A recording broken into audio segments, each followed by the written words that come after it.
Assalamualaikum warahmatullahi wabarakatuh. Kami dari kelompok 3 ingin mempresentasikan tugas besar program organisasi. Baik, perkenalkan, nama saya Muhammad Hildan Umar. Saya Pri Ramadan. Dan saya Siti Zurbiasi. Di sini saya akan menjelaskan latar belakang dari tugas tersebut, yaitu di mana kepemimpinan adalah konsep yang sejak peradaban manusia dimulai. Manusia itu berkelompok dan membutuhkan pemimpin untuk mengarahkan mereka mencapai tujuan bersama. Kepemimpinan di era modern melibatkan pemimpin yang memiliki visi dan dapat memotivasi dan menginspirasi orang lain serta mengatur sumber daya dengan efektif. Gaya kepemimpinan meliputi kepemimpinan transformasional yang fokus pada inspirasi dan perubahan, serta kepemimpinan transaksional yang berorientasi pada penghargaan dan hukuman. Memilih gaya kepemimpinan yang tepat penting karena mempengaruhi kinerja tim, motivasi karyawan, dan adaptabilitas organisasi. Pemimpin juga berperan dalam resolusi konflik dengan menggunakan gaya kepemimpinan yang sesuai seperti pemimpin transformasional yang mendorong komunikasi terbuka dan kolaborasi. Namun, kepemimpinan otokratis yang ditandai dengan kontrol dan sentralisasi kekuasaan tinggi dapat memiliki dampak negatif. Pemahaman tentang berbagai gaya kepemimpinan, pendekatan resolusi konflik, dan dampak kepemimpinan otokratis penting untuk membangun organisasi yang efektif dan mencapai tujuan bersama. Pemimpin yang cakap harus dapat beradaptasi dengan situasi yang berbeda dan menggunakan gaya kepemimpinan yang tepat untuk memaksimalkan potensi pengikutnya.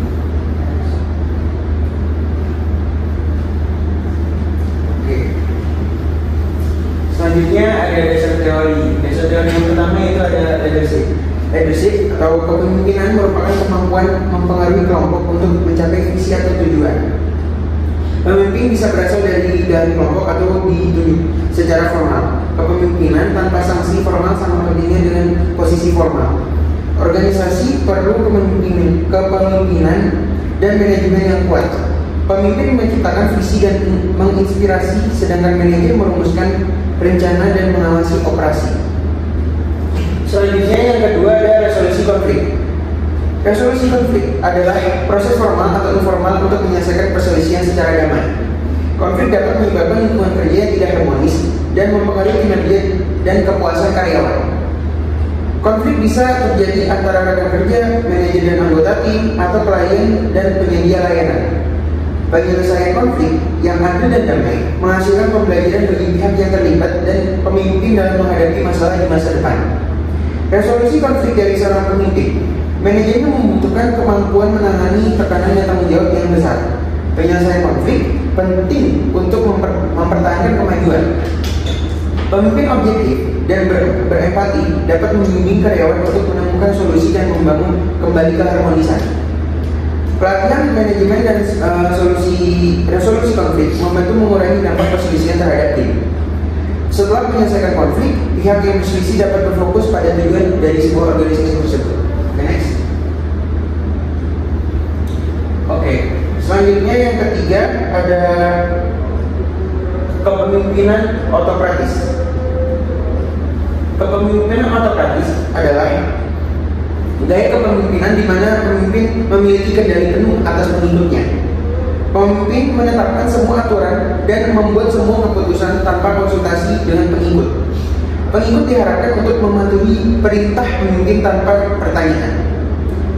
Selanjutnya ada ciri-ciri. Ada beberapa ciri-ciri utama kepemimpinan otokratis.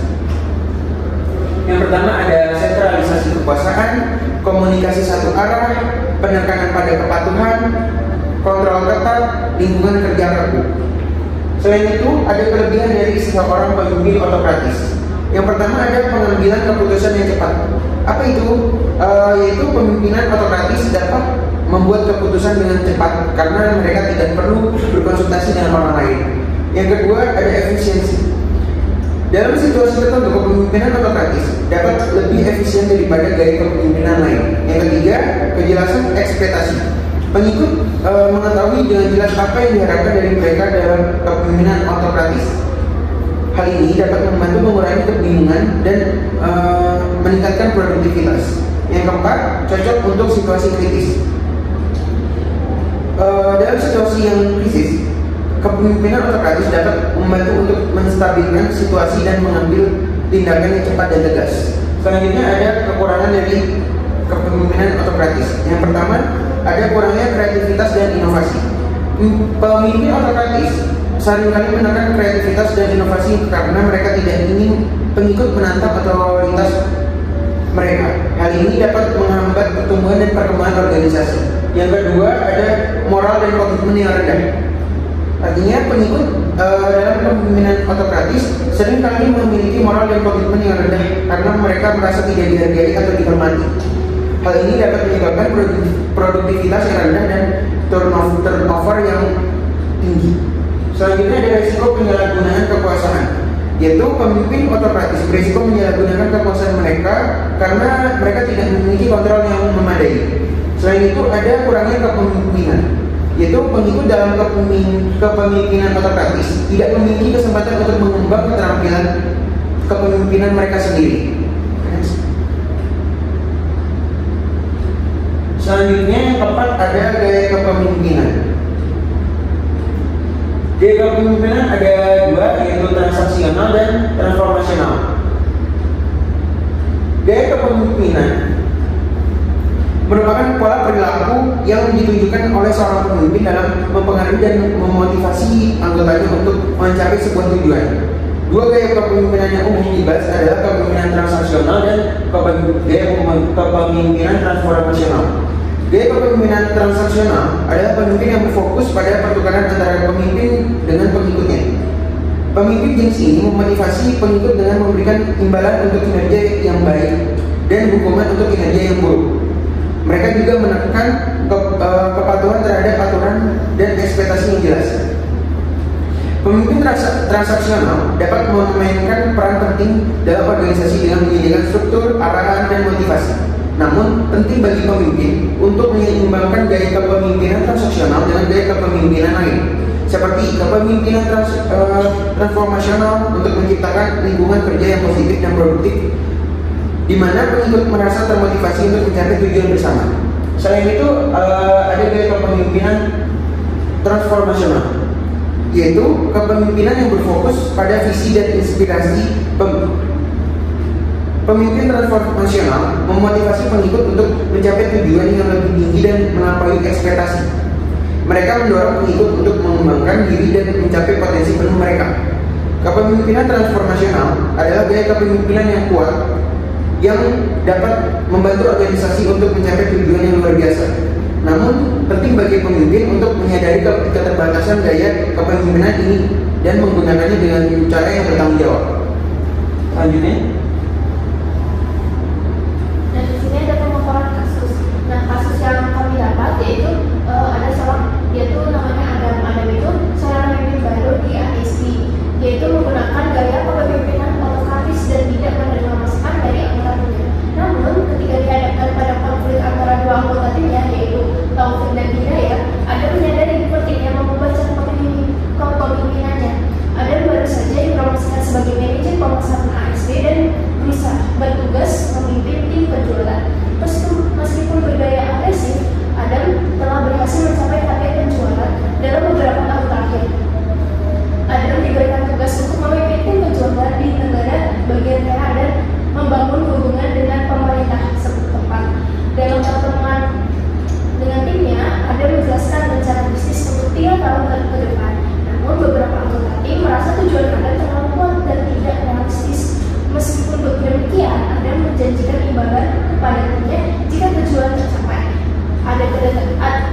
Dan di sini tuh ada ketegangan antara Taufik dan Hidayat dalam mencapai tujuan mereka. Adam mencoba memediasi konflik dan mengundang mereka berdua untuk makan malam. Mereka menemukan nilai bersama dalam memasak fusil dan akhirnya bisa bekerja sama dengan baik. Keduanya menyusun rencana tindakan yang disetujui oleh Adam. Tim berhasil mencapai kesepakatan tentang pasokan yang menguntungkan dengan pemerintah negara bagian tengah. Adam menyadari pentingnya kerjasama tim dalam mencapai kesuksesan dan Adam dipromosikan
kepemimpinannya.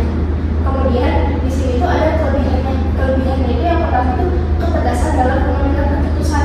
Nah, ada memiliki kemampuan untuk mengambil keputusan yang tepat dan tegas tanpa perlu berkonsultasi terlebih dahulu kepada rekan anggota timnya. Nah, hal ini dapat mengarah kepada keputusan yang cepat dan efisien. Nah, yang kedua itu penghargaan yang jelas. Nah, ada mampu memberikan penghargaan yang jelas kepada timnya tentang apa yang diharapkan darinya, termasuk tujuan, strategi, dan apa yang harus diikuti. Nah, tetapi di sini terdapat kekurangannya. Kekurangannya itu kurangnya partisipasi tim. Nah, kepemimpinan otokratis ini cenderung mengambilkan masukan dan ide dari anggota timnya yang dapat mengurangi rasa memiliki tim dan motivasi untuk berkontribusi secara aktif. Nah, yang kedua itu ada risiko terbatasnya inovasi. Nah, dengan pendekatan yang sangat terpusat pada pemimpin, ada risiko bahwa ide-ide baru atau pendekatan yang inovatif tidak akan dipertimbangkan untuk diimplementasikan karena hanya visi pemimpin yang diikuti, bukan pengikutnya. Bisa di next. Nah, di sini ada jawaban nomor 2. Pertanyaan itu tadi itu mengapa resolusi konflik merupakan keterampilan yang penting yang perlu dimiliki oleh seorang pemimpin yang baik. Nah, resolusi konflik itu sendiri adalah keterampilan yang penting yang perlu dimiliki seorang pemimpin. Karena apa? Nah, di sini ada alasannya. Yang pertama itu ya karena konflik dapat mengganggu kerja tim. Nah, ketika konflik tidak dapat ditangani dengan baik, itu dapat mengganggu kerjasama tim dan menghambat mencapai tujuan tim. Dan sehingga resolusi konflik ini sangat dibutuhkan untuk mencegah terjadinya hal ini. Kemudian yang kedua itu dia ada meningkatkan produktivitas. Dan di sini dengan menyelesaikan konflik, pemimpin dapat membantu memulihkan fokus dan energi tim untuk mengalihkan mereka kembali ke tugas-tugas yang relevan. Kemudian yang ketiga itu ada membina hubungan sehat. Dan penyelesaian konflik yang efektif dapat memperkuat hubungan antar anggota tim dan meningkatkan rasa kepercayaan dan kerjasama tim. Kemudian yang keempat itu ada meningkatkan moral. Nah, konflik yang tidak terselesaikan dapat merusak moral tim sehingga menurunkan produktivitas. Maka dari itu resolusi konflik merupakan hal yang penting dalam membina hubungan antar rekan kerja. Kemudian di sini ada membangun kepercayaan. Kemampuan menyelesaikan konflik secara efektif dapat membangun kepercayaan dan hubungan yang kuat antar anggota tim dan pemimpin juga. Kemudian di sini ada menciptakan lingkungan kerja yang positif. Lingkungan kerja yang positif dan kolaboratif lebih kondusif untuk mencapai tujuan bersama. Maka dari itu penyelesaian resolusi konflik itu sangat amat dibutuhkan dalam kepemimpinan. Bisa di next. Nah, di sini ada jawaban nomor 3, yaitu pertanyaan tadi apakah ada seorang pemimpin yang transaksional atau transformasional. Nah, setelah kami berdiskusi cukup panjang, kami memutuskan jawabannya seperti ini. Ada mungkin memiliki elemen dari kedua jenis kepemimpinan, tetapi lebih cenderung ke arah kepemimpinan transformasional. Meskipun awalnya ia menunjukkan sisi kepemimpinan otokratis, kemudian dia mengalami perubahan dalam pendekatannya. Dia mulai memperhatikan hubungan antar anggota tim dan mencari cara untuk membangun kerjasama yang lebih baik.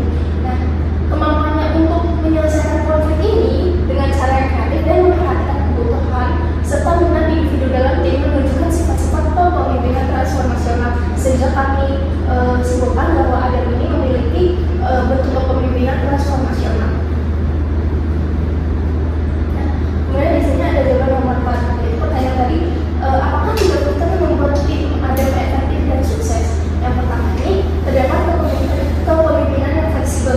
Nah, kepemimpinan yang fleksibel ini ada menunjukkan fleksibilitas dalam gaya kepemimpinannya dan mampu beradaptasi dalam situasi yang berbeda seperti yang tadi contohnya konflik antara anggota timnya.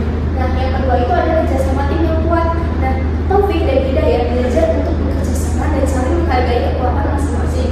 Nah, itu namanya kerjasama tim. Nah, kemudian di sini tidak ada keterampilan dalam komunikasi yang baik. Nah, Adam itu mampu berkomunikasi secara efektif dan anggota timnya dan membangun hubungan yang kuat. Baik, pada TPRN tadi itu kita mengambil referensi dari pertemuan minggu 12, yaitu chapter 12 Leadership, Negotiation, Power and Politics. Baik, terima kasih. Mohon maaf apabila ada kesalahan dari kelompok kami. Assalamualaikum warahmatullahi wabarakatuh. Terima kasih.